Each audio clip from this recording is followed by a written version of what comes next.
ตู้ทองนี่50,000กีบเป็นได้เขาที่ต่อ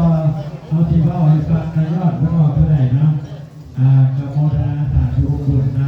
ำออกตัวญาติโยมพากันลงไปกินข้าวอยู่โรงทานเนาะนี่มาตัวเองกว่าจะเต่าแล้วได้เอาภูมิทานเขาแน่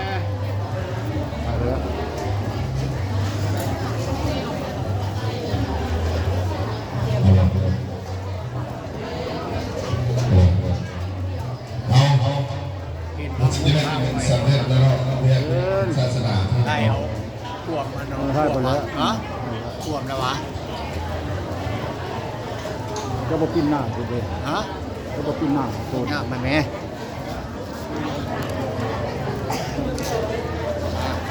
กินข้าวกินน้ำอะไรจะเข้าเมื่อเดิน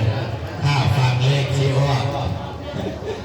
ยังบุญได้รวมยอดให้เราต่อยอดอยู่ดีสำหรับต้นเราจะบุญได้เว้านะเราจะเว้ากันต่อยอดอยู่ในกัน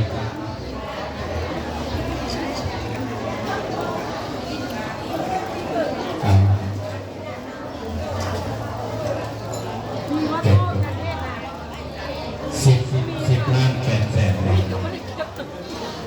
เอาตอนนี้ออกมาพอข้าวๆแล้ว10 ล้าน8 แสนต่อยอดอยู่นี่นะ50,000กีบอีก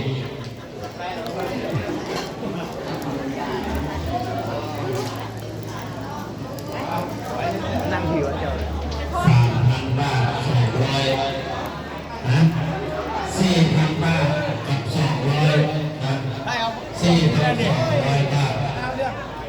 ได้เอามันแน่ตายกูที่เป็นยังไงเป็นคำของแทนยี่ตาต้นนึงยี่แดงแดงเหมือนตารูปแดงแต่นี้เราทำไม่ได้ผมก็หาซื้อมาเข้ากับพี่เด็กได้เข้าเลยเปิดคันมองร้องไม่ได้ว่าคันมองแม่เนี่ย1 แผ่นยี่ตาทุกยังดีวิสุทธิ์ไปทุกไปโตไปโลกไปผู้ใดมากินมาทานมานี่ให้เหลือกินเหลือใต้เหลือไว้ตามบุญตามบารมีลงไปทำบุญทานหลับวัดเป็นในบุญในพวกนั้นไปกินข้าวยุ่มมาดูเลยไปเดี๋ยวเอาเกลือไปทำบุญ